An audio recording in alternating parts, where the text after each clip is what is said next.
It was always going to be the case, though. Mayweather and McGregor got the attention. Yeah. This is going to be the fight, though. Triple G at 37-0. Canelo Alvarez 49-1-1, the middleweight title of the world. For boxing heads, this has always been it. And we're in a year where Kovalev took on Ward again. Like, this is going to be phenomenal tomorrow night in Las Vegas. Steve Bunce, one of the best voices out there in the world of boxing, joining us on the line. We're elated to have him. Steve, welcome to Tim and Sid. How you doing? Yeah, absolutely fantastic. And everything you said there is absolutely true. You could be mistaken for thinking that there isn't the fight of the decade taking place this weekend in Las Vegas.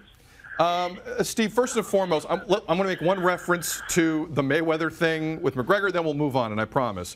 What would you say, maybe, what would you say the state of boxing is now following that circus going into something so delicious as we have on tap tomorrow? Well, it's ideal, is what it is, to come from that circus, from that mayhem, which, by the way, I loved every second of, but it was chaotic. It wasn't really boxing. It was an event. It wasn't really a fight. It was a carnival. Now, I don't think boxing suffered at all then. There seems to be an awful lot of suggestion that boxing needs saving. Well, right now, we're in a situation where we're putting on big fights all around the world. Just in Great Britain 4 days ago, Anthony Joshua managed to sell 70,000 tickets, 70,000 in 52 minutes for a world heavyweight title fight against the guy. Listen, close your eyes and savor this one. Kubrat Pulev from Bulgaria, for God's sake. It's not even a guy that's famous in Bulgaria. So, no, I mean that nicely. Yeah. I mean that nicely. He fights in Germany. Yeah. So we're in a big time at the moment. Big fights being made, and this thing we've got tomorrow night, Golovkin and Canelo, is as good as it gets, and that's not hype. It can go back in ages. It can appear in any decade, and it would still be a major attraction. Just because we had a fantastic circus that generated $800 million in the summer, don't let that scar us. Don't let that influence people's thinking. Yeah, I might even say that you could, if this is a good fight, if this lives up to the hype, it could carry momentum from what was the return of the big night in Vegas, because everyone was there. No matter what you think of the actual thing in the ring, from what was outside the ring, this was a big deal, and Canelo and Triple G could carry that momentum, couldn't they?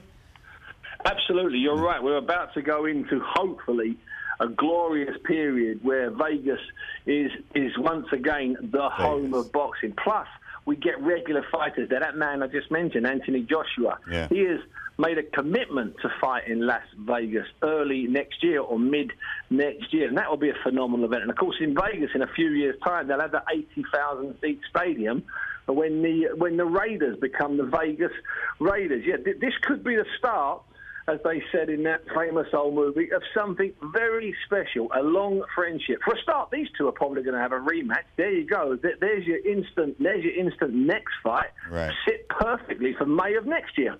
Steve, everyone I respect in the world of boxing all have a similar opinion going into tomorrow night. This will not suck. This will be a fantastic fight. That's a technical term. I'm a professional, Steve. Professional what? I'm not sure, but I'm a professional.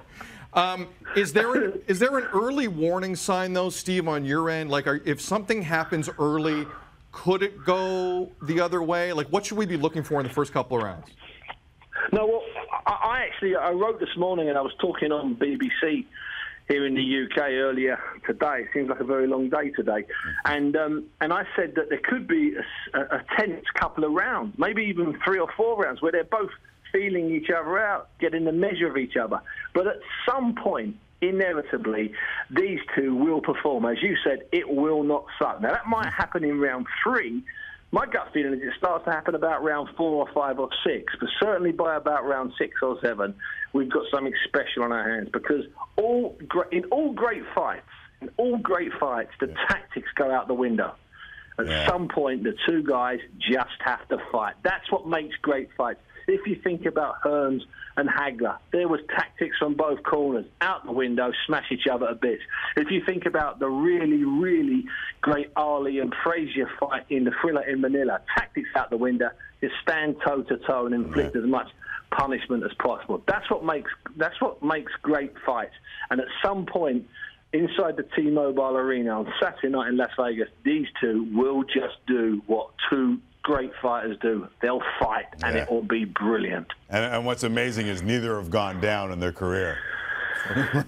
Someone's going down tomorrow, right, Steve? Somebody's going down tomorrow. Hey, listen, I would not be at all surprised if we have a knockdown or two tomorrow. And I tell you what, there's a couple of sneaky bets, as we like to say in this country, cheeky bets we call them.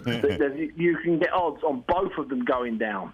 Yeah, that's crazy when you think about it, especially Gennady. All right, appreciate the time, appreciate the conversation, and maybe Monday, Tuesday we can catch up with you again and see if this thing lived up to the hype. Absolutely, 100%. I love doing Australian radio. Thanks, Steve. Top of the morning, mate. Put another shrimp in the bar before us, all right? Take care. See you, fellas. There it is. All right. Steve Bunce. It is midnight in England, right? Coming up next, we'll preview the Ashes between England and Australia. By the way, we now live in a world where boxing gives us the fights we want to see. For a long time, that wasn't the case, yeah, right? but there's also personality. Yeah, yes. There's also the personality that you want to see fights. Like, that's the first thing. Have the personality and the fighters. Like Anthony Joshua. Great personality. Is he reclaiming the heavyweight division? Yeah, potentially. So that you want to watch him? Absolutely.